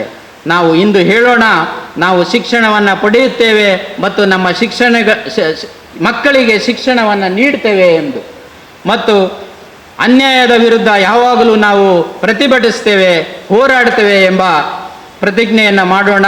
ಮತ್ತು ಸಮಾನತೆಯನ್ನು ಭಾರತದಲ್ಲಿ ರೂಪಿಸಲಿಕ್ಕೆ ನಾವೆಲ್ಲರೂ ಕಾಯ ವಾಚ ಮನಸ್ಸ ಪ್ರಯತ್ನ ಮಾಡ್ತೇವೆ ಎಂಬುದನ್ನು ಹೇಳುತ್ತಾ, ಅವಕಾಶ ನೀಡಿದಂಥ ಪ್ರಾಂಶುಪಾಲರಿಗೆ, ನನ್ನ ಎಲ್ಲ ಅಧ್ಯಾಪಕ ಮಿತ್ರರಿಗೆ ಮತ್ತು ತಾವೆಲ್ಲರೂ ಇಲ್ಲಿಯವರೆಗೆ ನನ್ನ 2 ಮಾತುಗಳನ್ನು ಕೇಳಿ ಒಂದು ಸಂಯಮದಿಂದ ತಾವೆಲ್ಲ ಆಲಿಸಿದಿರಿ. ತಮ್ಮೆಲ್ಲರಿಗೂ ವಂದಿಸ್ತಾ ನನ್ನ ಮಾತನ್ನು ಮುಗಿಸ್ತೇನೆ. ಜೈ ಭೀಮ್, ಜೈ ಭಾರತ್. ಎಲ್ಲರಿಗೂ ಮತ್ತೊಮ್ಮೆ ನಮಸ್ಕಾರ. ಅಂಬೇಡ್ಕರ್ ಅವರ ಸಂಪೂರ್ಣ ಜೀವನ ಚರಿತ್ರೆಯೊಂದಿಗೆ ಅವರ ವಿದ್ವತ್ತು ಮತ್ತು ಪ್ರಸ್ತುತ ಅವರ ಚಿಂತನೆಗಳ ಅಗತ್ಯತೆಯ ಬಗ್ಗೆ, ವಿಕಸಿತ ಭಾರತಕ್ಕೆ ಯುವಜನರ ಜವಾಬ್ದಾರಿ ಮತ್ತು ಕರ್ತವ್ಯ ಏನೆಂದು ನಮ್ಮೆಲ್ಲರಿಗೂ ತಿಳಿಸಿ, ನಮ್ಮೆಲ್ಲರನ್ನು ಬಡಿದೆಚ್ಚರಿಸಿ ಅಂಬೇಡ್ಕರ್ ಅವರ ಚಿಂತನೆಯನ್ನು ನಮ್ಮ ಮನ ಮುಟ್ಟುವಂತೆ ತಲುಪಿಸಿದ ನಮ್ಮ ಮುಖ್ಯ ಅತಿಥಿಗಳಿಗೆ ಎಲ್ಲರ ಪರವಾಗಿ ಅನಂತ ಧನ್ಯವಾದಗಳನ್ನು ತಿಳಿಸುತ್ತಿದ್ದೇವೆ. ಸ್ನೇಹಿತರೆ, ಅಂಬೇಡ್ಕರ್ ಅವರು ಒಂದು ಕಡೆ ಹೇಳ್ತಾರೆ, ನಿಜವಾದ ಶಿಕ್ಷಣ, ನಾವೆಲ್ಲರೂ ಶಿಕ್ಷಣವನ್ನು ಪಡಿತಾ ಇದ್ದೇವೆ, ಆದರೆ ಅಂಬೇಡ್ಕರ್ ಅವರು ಒಂದು ಕಡೆ ಹೇಳ್ತಾರೆ, ನಿಜವಾದ ಶಿಕ್ಷಣ ಎಂದರೆ ಅವರ ದೃಷ್ಟಿಕೋನದಲ್ಲಿ ಒಬ್ಬ ವಿದ್ಯಾವಂತ ವರ್ಗದ ವ್ಯಕ್ತಿ ತನ್ನ ಸಮುದಾಯದ ಜನರಿಗೆ ಶಿಕ್ಷಣ, ಮೂಢನಂಬಿಕೆ ಮತ್ತು ದೌರ್ಜನ್ಯಗಳ ಬಗ್ಗೆ ತಿಳಿಸದೇ ಇದ್ದಲ್ಲಿ ಆ ವ್ಯಕ್ತಿ ಇದ್ದೂ ಸತ್ತಂತೆ ಅಂತ ಅಂಬೇಡ್ಕರ್ ಅವರು ನಿಜವಾದ ಶಿಕ್ಷಣವನ್ನು ನಮಗೆ ಒಂದು ದೃಷ್ಟಿಕೋನವನ್ನು ಹಾಕಿಕೊಡ್ತಾರೆ. ಆದರೆ ನಾವಿವತ್ತು ಎಲ್ಲರೂ ಒಂದು ಪ್ರಶ್ನೆಯನ್ನ ಮಾಡಿಕೊಳ್ಳಲೇಬೇಕಾದಂತಹ ಸಂದರ್ಭ ನಮಗೆ ಬಂದೊದಗಿದೆ. ನಾವು ಇವತ್ತು ಯಾವ ರೀತಿಯ ಶಿಕ್ಷಣವನ್ನು ನಮಗೆ ನೀಡ್ತಾ ಇದ್ದಾರೆ ಮತ್ತು ಯಾವ ರೀತಿಯ ಶಿಕ್ಷಣವನ್ನು ನಾವಿವತ್ತು ಪಡಿತಾ ಇದ್ದೇವೆ. ಅಂಬೇಡ್ಕರ್ ಅವರ ದೃಷ್ಟಿಕೋನದ ಶಿಕ್ಷಣಕ್ಕೆ ಒತ್ತನ್ನ ಕೊಡುತ್ತಾ ಅವರು ಎಲ್ಲರಿಗೂ ಕೂಡ ಮತದಾನದ ಹಕ್ಕನ್ನ ನೀಡಿದ್ದಾರೆ. ಈಗಾಗಲೇ ಸಂಪನ್ಮೂಲ ವ್ಯಕ್ತಿಗಳು ತಿಳಿಸಿದ್ರು. ಆದರೆ ನಾವಿವತ್ತು ಒಂದು ವ್ಯವಸ್ಥೆ ಸೃಷ್ಟಿಯಾಗಿ ಬಿಟ್ಟಿದೆ. ಏನಂದ್ರೆ ನಾವು ಮತದಾನವನ್ನ ಮಾಡುವುದೇ ಇಲ್ಲ, ರಾಜಕಾರಣಿಗಳನ್ನ ಬ್ಲೇಮ್ ಮಾಡ್ತೇವೆ. ಮತದಾನವನ್ನ ಮಾಡದೆ ರಾಜಕಾರಣಿಗಳನ್ನ ಬ್ಲೇಮ್ ಮಾಡುವಂತಹ ಒಂದು ಸಂದರ್ಭ ನಮಗೆ ಇವತ್ತು ಬಂದೊದಗಿದೆ.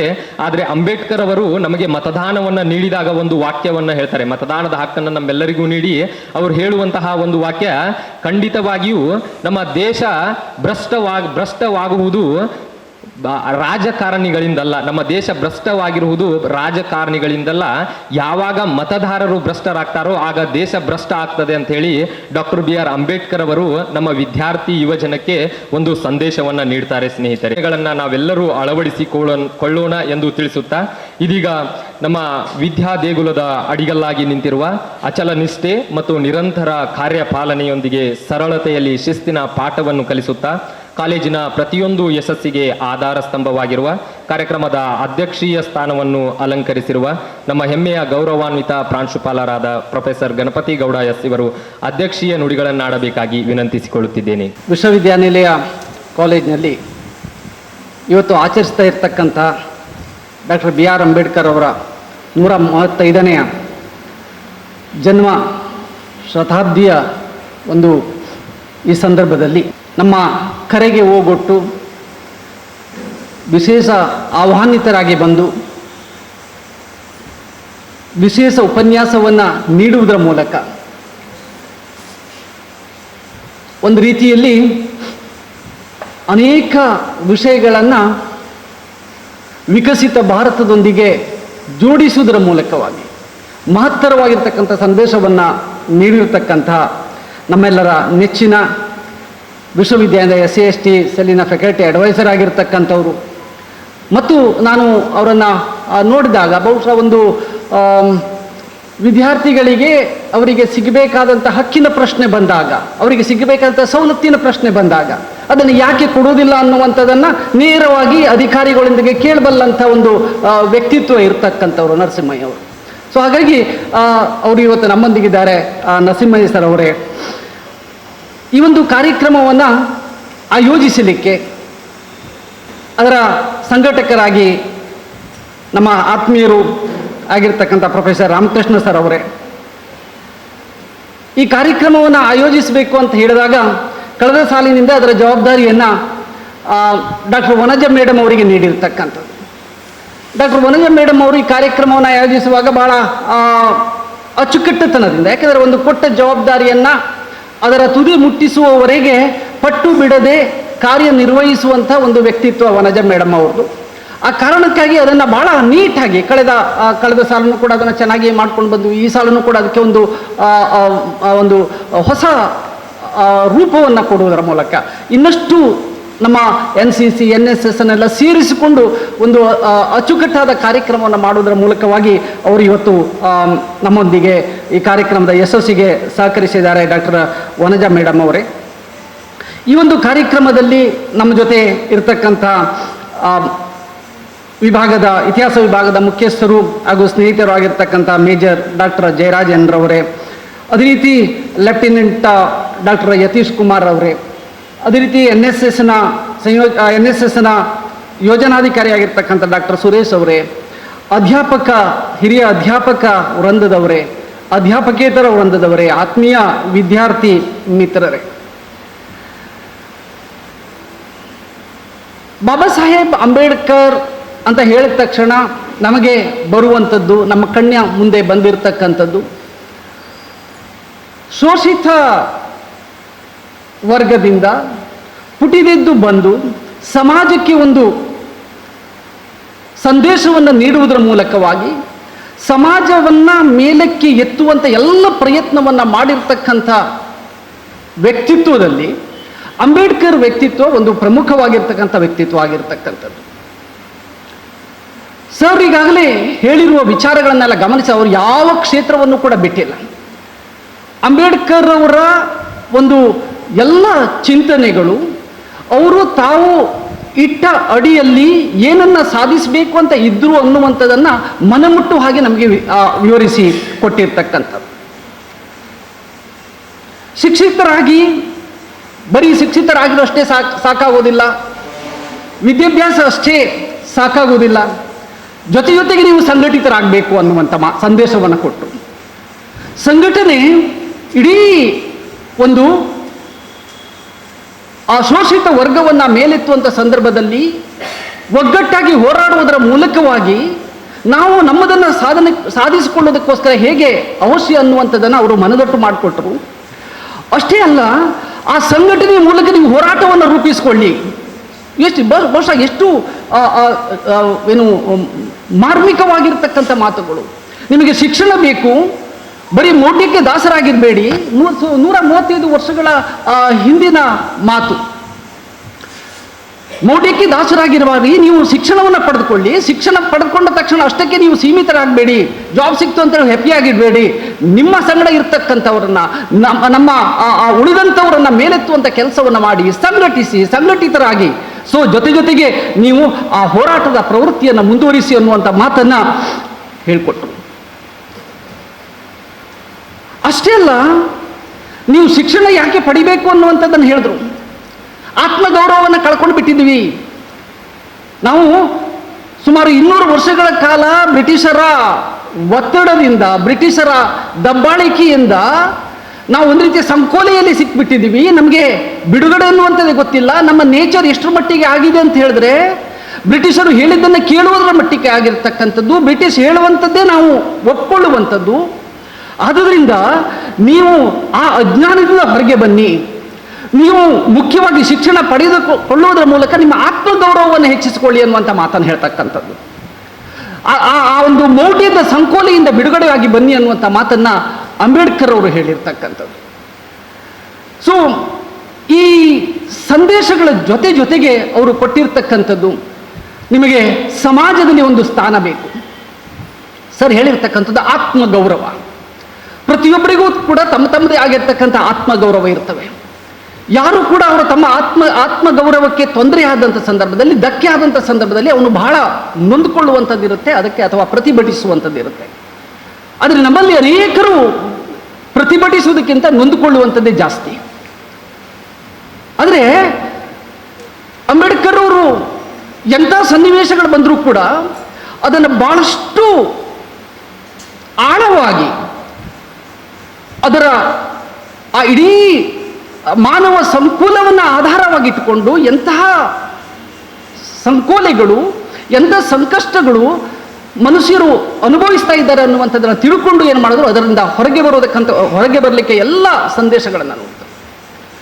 ಅದರ ಎಲ್ಲ ಸಾರವನ್ನು ನಾವು ಇವತ್ತು ಈ ಕಾನ್ಸ್ಟಿಟ್ಯೂಷನ್ ನೋಡ್ತೀವಿ.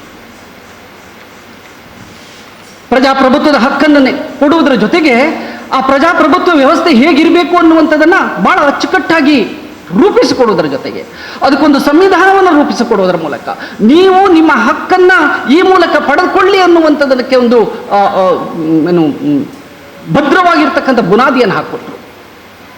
ಆಲೋಚನೆ ಮಾಡಿ ನೋಡಿ, ಒಂದು ವೇಳೆ ನಮಗೆ ಆ ಒಂದು ಸಂವಿಧಾನ ಅನ್ನುವಂಥದ್ದು ಇಲ್ಲದೇ ಇದ್ದರೆ, ನಾವು ಊಹಿಸಿಕೊಂಡ್ರೆ ಇಷ್ಟೊಂದು ನಿರ್ಭೀತಿಯಿಂದ ಅಥವಾ ಇಷ್ಟೊಂದು ಆತ್ಮವಿಶ್ವಾಸದಿಂದ ನಾವೆಲ್ಲರೂ ಇಲ್ಲಿ ಕುಳಿತುಕೊಳ್ಳಿಕ್ಕೆ ಸಾಧ್ಯ ಇತ್ತಾ ಅನ್ನುವಂಥದ್ದು ನಾವು ಪ್ರಶ್ನೆ ಹಾಕ್ಕೊಳ್ಬೇಕಾಗಿರ್ತಕ್ಕಂಥದ್ದು. ಆ ಸಂವಿಧಾನ ಇಲ್ಲದೇ ಇದ್ದಿದ್ರೆ ನಾನು ನನ್ನ ಹಕ್ಕನ್ನು ಪ್ರತಿಪಾದಿಸಲಿಕ್ಕೆ ಇವತ್ತು ಸಾಧ್ಯ ಆಗ್ತಾ ಇತ್ತಾ ಅನ್ನುವಂಥದ್ದು. ಆ ಸಂವಿಧಾನ ಇಲ್ಲದೇ ಇದ್ರೆ ನಾನು ಇಷ್ಟೊಂದು ಸಮಾನವಾಗಿ ನನ್ನ ಸ್ನೇಹಿತರೊಂದಿಗೆ ಕುಳಿತುಕೊಳ್ಳಿಕ್ಕೆ ಸಾಧ್ಯ ಆಗ್ತಾ ಇತ್ತಾ ಅನ್ನುವಂಥದ್ದು. ಇವೆಲ್ಲವೂ ಕೂಡ ಏನು ಕೊಟ್ಟಿರ್ತಕ್ಕಂಥದ್ದು ಪೂಜ್ಯ ಅಂಬೇಡ್ಕರ್ ಅವರ ಒಂದು ತ್ಯಾಗ ಮತ್ತು ಅವರು ವಹಿಸಿರ್ತಕ್ಕಂಥ ಶ್ರಮ, ಅವರು ಆ ಒಂದು ಸಂವಿಧಾನವನ್ನು ರಚಿಸುವಂಥ ಸಂದರ್ಭದಲ್ಲಿ ಅವರು ಪಟ್ಟಿರುವಂಥ ಹಗಲಿರುಳು ದುಡಿದಿರ್ತಕ್ಕಂಥ ಇವೆಲ್ಲವನ್ನ ನಾವು ಗಮನಿಸಿದಾಗ ಒಬ್ಬ ಶ್ರೇಷ್ಠ ದಾರ್ಶನಿಕ, ಒಬ್ಬ ಶ್ರೇಷ್ಠ ವ್ಯಕ್ತಿ ಮತ್ತು ನಮ್ಮ ಈ ಸಂದರ್ಭದಲ್ಲಿ ನಮ್ಮನ್ನೆಲ್ಲ ಮೇಲೆತ್ತಲು ಪ್ರಯತ್ನಿಸಿದಂಥ ಮಾನವತಾವಾದಿ ಅಂಬೇಡ್ಕರ್ ಅವರು ಅನ್ನುವಂಥದ್ದನ್ನು ನಾವು ನೆನಪಿಟ್ಕೊಳ್ಬೇಕಾಗಿರ್ತಕ್ಕಂಥದ್ದು. ಅವರು ಧರ್ಮದ ವಿಷಯವಾಗಿ ಒಂದು ಮಾತನ್ನು ಹೇಳ್ತಾ ಇದ್ದಾರೆ. ಯಾವುದೇ ಧರ್ಮ ಇರಲಿ, ಆ ಧರ್ಮ ಯಾವ ವ್ಯಕ್ತಿಯನ್ನು ಕೂಡ ಸಮಾನವಾಗಿ ನೋಡದಿದ್ರೆ ಅದು ಧರ್ಮವೇ ಅಲ್ಲ ಅನ್ನುವಂಥ ಮಾತನ್ನು ಹೇಳ್ತಕ್ಕಂಥದ್ದು. ಯಾವ ಧರ್ಮದಲ್ಲಿಯೂ ಕೂಡ ಹೇಳಿಲ್ಲ. ಧರ್ಮದ ಅಥವಾ ಯಾವ ಧರ್ಮದಲ್ಲಿಯೂ ಕೂಡ ಅವರನ್ನ ಇನ್ನೊಬ್ಬವನ್ನ ನೀನು ಕೀಳಾಗಿ ನೋಡು ಅನ್ನುವಂಥದ್ದನ್ನು ಹೇಳೋದಿಲ್ಲ. ಅದನ್ನೇ ಕೂಡ ಅಂಬೇಡ್ಕರ್ ಅಲ್ಲಿ ಹೇಳ್ತಾ ಇರ್ತಕ್ಕಂಥದ್ದು. ಯಾವುದೇ ಸಂದರ್ಭದಲ್ಲಿ ಯಾವುದೇ ಧರ್ಮ ವ್ಯಕ್ತಿಯನ್ನು ಸಮಾನವಾಗಿ ನೋಡದಿದ್ರೆ ಅದು ಧರ್ಮವೇ ಅಲ್ಲ ಅನ್ನುವಂಥ ಮಾತನ್ನು ಕೂಡ ಅವರು ಆ ಸಂದರ್ಭದಲ್ಲಿ ಹೇಳ್ತಕ್ಕಂಥದ್ದು. ಅಷ್ಟೇ ಮುಂದುವರಿದು ಒಂದು ಸಮುದಾಯ ಸಾಧಿಸಿರ್ತಕ್ಕಂಥ ಪ್ರಗತಿಯನ್ನ ಅಲ್ಲಿಯ ಮಹಿಳೆಯರು ಸಾಧಿಸಿದ ಪ್ರಗತಿಯ ಮೇಲೆ ಅಳೆದರೆ ಮಾತ್ರ ಆ ದೇಶದ ಪ್ರಗತಿ ಅರ್ಥವಾಗುವುದು ಅನ್ನುವಂಥದ್ದು. ಎಷ್ಟು ಅರ್ಥಗರ್ಭಿತವಾಗಿರ್ತಕ್ಕಂಥ ಮಾತು ಸರ್ ಆಗಲೇ ಹೇಳಿರ್ತಕ್ಕಂಥದ್ದು. ಸೊ ಎಲ್ಲಿ ಮಹಿಳೆಯರು ಸಾಧಿಸ್ತಾರೋ ಅಥವಾ ಎಲ್ಲಿ ಮಹಿಳೆಯರು ಸಾಧನೆಯ ಹಾದಿಯಲ್ಲಿ ಮುನ್ನಗೆತ್ತಾರೋ ಅಂತಹ ಒಂದು ಸಮಾಜ, ಒಂದು ಉತ್ತಮ ಸಮಾಜವನ್ನಾಗಿ ರೂಪಿಸಲಿಕ್ಕೆ ಸಾಧ್ಯ ಅನ್ನುವಂಥದ್ದನ್ನು ಅವರು ಆಗಲೇ ಹೇಳುವುದರ ಮೂಲಕ ಸಮಾನತೆ, ಸ್ವಾತಂತ್ರ್ಯ ಮತ್ತು ಭ್ರಾತೃತ್ವ, ಸೊ ಈ ಮೂರನ್ನು ಕೂಡ ಆ ಬೃಹತ್ ಗ್ರಂಥದಲ್ಲಿ ಸೇರಿಸುವುದರ ಮೂಲಕ ನಮಗೆ ದಿಕ್ಕನ್ನು ತೋರಿಸ್ತಾ ಇರುವಂತಹ ಆ ಕಾನ್ಸ್ಟಿಟ್ಯೂಷನನ್ನು ನಮಗೆ ನೀಡುವುದರ ಮೂಲಕ ಇಡೀ ದೇಶದ ನಮ್ಮೆಲ್ಲರ ಆರಾಧಕರಾಗಿ ಅವರು ನಮ್ಮ ಮುಂದೆ ಇದ್ದಾರೆ. ಈ ಸಂದರ್ಭದಲ್ಲಿ ಕಾಲೇಜು ಅವರ ಜನ್ಮ ದಿನಾಚರಣೆಯನ್ನು ಅತ್ಯಂತ ಸಂತೋಷದಿಂದ ಆಚರಿಸ್ತಾ ಇದೆ. ಹೀಗಾಗಿ ಈ ಕಾರ್ಯಕ್ರಮದ ಯಶಸ್ಸಿಗೆ ಸಹಕರಿಸಿದಂಥ ಎಲ್ಲರನ್ನೂ ಕೂಡ ನಾನು ಮತ್ತೊಮ್ಮೆ ಧನ್ಯವಾದಗಳನ್ನು ಅರ್ಪಿಸ್ತಾ ನನ್ನ ಅಧ್ಯಕ್ಷೀಯ ಭಾಷಣ ಮುಗಿಸ್ತಾ ಇದ್ದೇನೆ. ನಮಸ್ಕಾರ. ಇತಿಹಾಸವನ್ನು ಮರೆತವರು ಇತಿಹಾಸವನ್ನು ಸೃಷ್ಟಿಸಲಾರರು ಎಂಬ ವಾಣಿಯಂತೆ ನಮ್ಮ ಕಾಲೇಜಿನ ಹೆಮ್ಮೆಯ ಪ್ರಾಂಶುಪಾಲರು ಇತಿಹಾಸ ಒಂದು ವಿಷಯದ ಬೋಧಕರಾಗಿದ್ದು ಐತಿಹಾಸಿಕ ವಿಷಯದ ಮೂಲಕ ಅಂಬೇಡ್ಕರ್ ಅವರ ಒಂದು ಇತಿಹಾಸವನ್ನು ಮತ್ತೆ ಮರುಕಳಿಸಿ ನಮ್ಮೆಲ್ಲರಿಗೂ ಅವರ ಚಿಂತನೆಗಳನ್ನು ಒಡಮೂಡುವಂತೆ ಮಾಡಿದ ನಿಮಗೂ ಕೂಡ ಹೃದಯಪೂರ್ವಕ ಧನ್ಯವಾದಗಳು ಸರ್. ಅತಿಥಿ ವರ್ಯರಿಗೆ ಗೌರವ ಸಮರ್ಪಿಸುವ ಸುಸಂದರ್ಭ. ನಮ್ಮ ಕಾರ್ಯಕ್ರಮಕ್ಕೆ ಮುಖ್ಯ ಅತಿಥಿಗಳಾಗಿ ಆಗಮಿಸಿ ಕಾರ್ಯಕ್ರಮವನ್ನು ಉದ್ಘಾಟಿಸಿ ಮುಖ್ಯ ಅತಿಥೇಯ ಭಾಷಣವನ್ನು ನೀಡಿದ doctor N Narasimhaiah, faculty advisor SC/ST cell, Mangaluru ವಿಶ್ವವಿದ್ಯಾನಿಲಯ ಇವರಿಗೆ ಸವಿನೆನಪಿನ ಕಾಣಿಕೆಯನ್ನು ನೀಡಬೇಕಾಗಿ ನಮ್ಮ ಕಾಲೇಜಿನ ಪ್ರಾಂಶುಪಾಲರಲ್ಲಿ ಕೇಳಿಕೊಳ್ಳುತ್ತಿದ್ದೇನೆ. ಧನ್ಯವಾದಗಳು ಸರ್. ನಾನು ಬೆಂಕಿ ಕೊಡಬಲ್ಲೆ ಎನ್ನುವಂತಹ ಒಂದು ವಾಕ್ಯವನ್ನ ಅವರು ಹೇಳಿರ್ತಾರೆ. ಯಾರಿಗಾದರೂ ಗೊತ್ತಿದೆಯಾ ಸ್ನೇಹಿತರೆ? ಅವರು ಹೇಳ್ತಾರೆ, ಈ ಸಂವಿಧಾನವನ್ನ ದುರುಪಯೋಗ ಪಡಿಸಿಕೊಳ್ಳುತ್ತಾ ಇದ್ದಾರೆ ಅಂತ ನನಗೇನಾದರೂ ತಿಳಿದು ಬಂದ್ರೆ ಆ ಸಂವಿಧಾನಕ್ಕೆ ಮೊದಲು ಕಡ್ಡಿಗೀರುವಂತಹ ವ್ಯಕ್ತಿ ನಾನೇ ಆಗಿರ್ತೇನೆ ಅಂತ ಅವರೇ ಬರೆದಂತಹ ಸಂವಿಧಾನಕ್ಕೆ ಅವರು ನೀಡುವಂತಹ ಒಂದು ವಾಕ್ಯ ಸ್ನೇಹಿತರೆ. ಆದ್ರೆ ಇಂದು ನಾವೆಲ್ಲರೂ ಕೂಡ ಈಗಾಗಲೇ ಸರ್ ಹೇಳಿದ್ರು ಹೋರಾಟವನ್ನ ಮಾಡಬೇಕು, ಸಂಘಟಿತರಾಗಬೇಕು ಅಂತ. ಆದ್ರೆ ಇವತ್ತು ಯಾರು ಸಂವಿಧಾನ ಬದ್ಧವಾಗಿ ನಡೆದುಕೊಳ್ತಾ ಇದ್ದಾರೆ, ಯಾವ ಅಧಿಕಾರಿಗಳು ತಮ್ಮ ಜವಾಬ್ದಾರಿಯಿಂದ ನಡೆದು ಅವರ ಜವಾಬ್ದಾರಿಯನ್ನು ಪೂರ್ಣಗೊಳಿಸ್ಕೊಳ್ತಾ ಇದ್ದಾರೆ ಎನ್ನುವುದನ್ನ ನಾವು ವಿದ್ಯಾರ್ಥಿ ಯುವ ಜನರು ಖಂಡಿತವಾಗಿಯೂ ನಾವು ಪ್ರಶ್ನೆ ಮಾಡಲೇಬೇಕಾದಂತಹ ಒಂದು ಆ ರೀತಿಯ ತತ್ವ ಚಿಂತನೆಗಳು ನಮಗೆ ಅಂಬೇಡ್ಕರ್ ಅವರು ಬಿಟ್ಟು ಹೋಗಿದ್ದಾರೆ. ಅಂತಹ ತತ್ವ ಚಿಂತನೆಗಳನ್ನ ಮತ್ತೊಮ್ಮೆ ನಾವು ಸ್ಮರಿಸುತ್ತಾ, ಒಂದ್ ಕಡೆ ಅಂಬೇಡ್ಕರ್ ಅವರು ತಮ್ಮ ಪುತ್ಥಳಿಯನ್ನ ಉದ್ಘಾಟನೆ ಮಾಡುವಂತಹ ಸಂದರ್ಭದಲ್ಲಿ ಹೇಳಿದಂತಹ ವಾಕ್ಯ ನಮಗೆ ಇವತ್ತು ನೆನಪಿಗೆ ಬರ್ತದೆ. ಅವ್ರು ಹೇಳ್ತಾರೆ, ನಾನು ಪ್ರತಿಮೆಗಳಲ್ಲಿಲ್ಲ ಪುಸ್ತಕದಲ್ಲಿದ್ದೇನೆ, ನಾನು ಪೂಜೆಗಳಲ್ಲಿಲ್ಲ ಓದಿನಲ್ಲಿದ್ದೇನೆ. ಓ ನನ್ನ ಮಹಾನ್ ಬಂಧುಗಳೇ, ಪುಸ್ತಕವನ್ನೊಮ್ಮೆ ತೆರೆದು ಓದಿ ನಾನು ನಿಮ್ಮೊಳಗಿದ್ದೇನೆ ಎಂದು ಹೇಳುತ್ತಾ ಓದಿನ ಮಹತ್ವವನ್ನ ನಮ್ಮ ವಿದ್ಯಾರ್ಥಿ ಯುವ ಜನರಿಗೆಲ್ಲರಿಗೂ ಕೂಡ ಆ ರೀತಿಯ ತತ್ವ ಚಿಂತನೆಗಳನ್ನ ನಮಗೆಲ್ಲರಿಗೂ ಕೂಡ ಬಿಟ್ಟು ಹೋಗಿದ್ದಾರೆ. ಅಂತಹ ತತ್ವ ಚಿಂತನೆಗಳನ್ನ ನಾವು ದಿನನಿತ್ಯವೂ ಅಳವಡಿಸಿಕೊಂಡು ಪಾಲಿಸಬೇಕೆಂದು ತಮ್ಮಲ್ಲಿ ವಿನಂತಿಸಿಕೊಳ್ಳುತ್ತಾ, ಇದೀಗ ಕಾರ್ಯಕ್ರಮದ ಕೊನೆಯ ಘಟ್ಟ ವಂದನಾರ್ಪಣೆ. ಕಾರ್ಯಕ್ರಮದ ಯಶಸ್ಸಿಗೆ ಕಾರಣೀಭೂತರಾಗಿರುವ ಸರ್ವರನ್ನು ವಂದಿಸಲು ಬರುತ್ತಿದ್ದಾರೆ ಗ್ರಂಥಪಾಲಕರಾದ ಡಾಕ್ಟರ್ ವನಜಾ. ಅನ್ನಕ್ಕೆ ಜಾತಿ ಇಲ್ಲ, ಪ್ರತಿಭೆಗೆ ಜಾತಿ ಇಲ್ಲ ಎಂಬ ಮಾತಿಗೆ ಅತ್ಯುತ್ತಮ ಉದಾಹರಣೆ ಡಾಕ್ಟರ್ BR ಅಂಬೇಡ್ಕರ್. ಬಾಬಾ ಸಾಹೇಬರ 135ರ ಸಂವಿಧಾನ ಶಿಲ್ಪಿ, ಸಮಾನತೆಯ ಹರಿಕಾರ, ಬಾಬಾ ಸಾಹೇಬರ 135ನೇ ಜನ್ಮ ಜಯಂತಿಯ ಈ ಸುಸಂದರ್ಭದಲ್ಲಿ ನಡೆದ ಕಾರ್ಯಕ್ರಮದ ಕೊನೆಯಲ್ಲಿ ಧನ್ಯವಾದ ಸಮರ್ಪಿಸುವ ಅವಕಾಶ ನನ್ನ ಪಾಲಿನ ಭಾಗ್ಯ. ಶಿಕ್ಷಣ, ಸಂಘಟನೆ, ಹೋರಾಟದ ಮೂಲಕ ಸಮಾಜದಲ್ಲಿ ಪರಿವರ್ತನೆಯ ದಾರಿಯನ್ನು ರೂಪಿಸಿದವರು ಡಾಕ್ಟರ್ BR ಅಂಬೇಡ್ಕರ್. ಅಂಬೇಡ್ಕರ್ ಒಂದು ವ್ಯಕ್ತಿಯಲ್ಲ, ಅದೊಂದು ಆತ್ಮಾಭಿಮಾನದ ರಾಷ್ಟ್ರೀಯ ದೃಷ್ಟಿಕೋನದ ಸಿದ್ಧಾಂತ. ಈ ಕಾರ್ಯಕ್ರಮಕ್ಕೆ ಮಾರ್ಗದರ್ಶನ ನೀಡಿ ಅಧ್ಯಕ್ಷತೆಯನ್ನು ವಹಿಸಿರುವ ನಮ್ಮ ಕಾಲೇಜಿನ ಪ್ರಾಂಶುಪಾಲರಾದ ಪ್ರೊಫೆಸರ್ ಗಣಪತಿ ಗೌಡ ಸರ್ ಇವರಿಗೆ ನಮ್ಮ ಕಾಲೇಜಿನ ವತಿಯಿಂದ ಹಾಗೂ ಮಂಗಳೂರು ವಿಶ್ವವಿದ್ಯಾನಿಲಯದ ವತಿಯಿಂದ ತುಂಬ ಹೃದಯ ಧನ್ಯವಾದಗಳು. ಮುಖ್ಯ ಅತಿಥಿಗಳಾದ ಡಾಕ್ಟರ್ ಎನ್ ನರಸಿಂಹಯ್ಯ ಅವರಿಗೂ ವಿಶೇಷ ವಂದನೆಗಳು. ಇವರು ಮಂಗಳೂರು ವಿಶ್ವವಿದ್ಯಾನಿಲಯದ SC/ST ಫ್ಯಾಕಲ್ಟಿನ ಅಡ್ವೈಸರ್ ಆಗಿ ತಾವು ಇಂದು ವಿಶೇಷ ಉಪನ್ಯಾಸವನ್ನು ನೀಡಿರುವಿರಿ. ಬಾಬಾ ಸಾಹೇಬರ ಚಿಂತನೆಗಳು ನಮ್ಮಲ್ಲಿ ಮತ್ತೆ ಜಾಗೃತಗೊಳಿಸಿದೆ. ನಮ್ಮ ಕಾಲೇಜಿನ ವತಿಯಿಂದ ತಮಗೆ ಹೃತ್ಪೂರ್ವಕ ಧನ್ಯವಾದಗಳು ಸರ್. ಈ ಕಾರ್ಯಕ್ರಮದ ಉಸ್ತುವಾರಿಯನ್ನು ಅಚ್ಚುಕಟ್ಟಾಗಿ ನಿರ್ವಹಿಸಿದ ಪ್ರೊಫೆಸರ್ ರಾಮಕೃಷ್ಣ BM ಸರ್ ಇವರಿಗೂ ಹೃತ್ಪೂರ್ವಕ ವಂದನೆಗಳು ಸರ್. ಹಾಗೂ NCC ಅಧಿಕಾರಿಗಳಾದ ಮೇಜರ್ ಡಾಕ್ಟರ್ ಜಯರಾಜ್ N ಹಾಗೂ lieutenant commander doctor Yathish Kumar sir ಅವರಿಗೂ, NSS ಅಧಿಕಾರಿಯಾದ ಡಾಕ್ಟರ್ ಸುರೇಶ್ ಅವರಿಗೂ ವಂದನೆಗಳು. ಈ ಕಾರ್ಯಕ್ರಮವನ್ನು ಯಶಸ್ವಿಗೊಳಿಸಲು ತೆರೆಮರೆಯಲ್ಲಿ ಶ್ರಮಿಸಿದ ಕಿಶೋರ್ ಅವರಿಗೂ ವಿಶೇಷ ಧನ್ಯವಾದಗಳು. ಹಾಗೂ ಕಾರ್ಯಕ್ರಮದ ಕಳೆ ಹೆಚ್ಚಿಸಿದ ಅಂಬೇಡ್ಕರ್ ಗೀತೆಯನ್ನು ಸುಶ್ರಾವ್ಯವಾಗಿ ಹಾಡಿದ ಪ್ರಿಯಾ ಮತ್ತು ತಂಡದವರಿಗೆ ಹೃತ್ಪೂರ್ವಕ ಅಭಿನಂದನೆಗಳು. ಕಾರ್ಯಕ್ರಮದ ನಿರೂಪಣೆ ಮಾಡಿದ ಸಂದೀಪ್ ಸಮಯ್ ಅವರಿಗೂ ಧನ್ಯವಾದಗಳು. ಕೊನೆಯದಾಗಿ ಇಂದು ಉಪಸ್ಥಿತರಿದ್ದು ಕಾರ್ಯಕ್ರಮಕ್ಕೆ ಮೆರುಗು ತಂದ ನಮ್ಮ ಕಾಲೇಜಿನ ಎಲ್ಲ ಅಧ್ಯಾಪಕೇತರ ಸಿಬ್ಬಂದಿಗಳು ಹಾಗೂ NCC NSS ಸೇರಿದಂತೆ ನಮ್ಮ ಕಾಲೇಜಿನ ಎಲ್ಲ ವಿದ್ಯಾರ್ಥಿ ಮಿತ್ರರಿಗೆ ತುಂಬ ಹೃದಯದ ವಂದನೆಗಳನ್ನು ಸಲ್ಲಿಸುತ್ತಿದ್ದೇನೆ. ಹಾಗೂ ಮಾಧ್ಯಮ ಮಿತ್ರರಿಗೂ ನಮ್ಮ ಕಾಲೇಜಿನ ವತಿಯಿಂದ ಹೃತ್ಪೂರ್ವಕ ವಂದನೆಗಳು. ಪ್ರತ್ಯಕ್ಷ ಪ್ರತ್ಯಕ್ಷವಾಗಿ ಹಾಗೂ ಪರೋಕ್ಷವಾಗಿ ಸಹಕರಿಸಿದ ಎಲ್ಲ ಮಹನೀಯರಿಗೂ ಧನ್ಯವಾದಗಳು. ಬಾಬಾ ಸಾಹೇಬರು ತೋರಿದ ದಾರಿಯಲ್ಲಿ ನಾವೆಲ್ಲರೂ ಸಾಗೋಣ.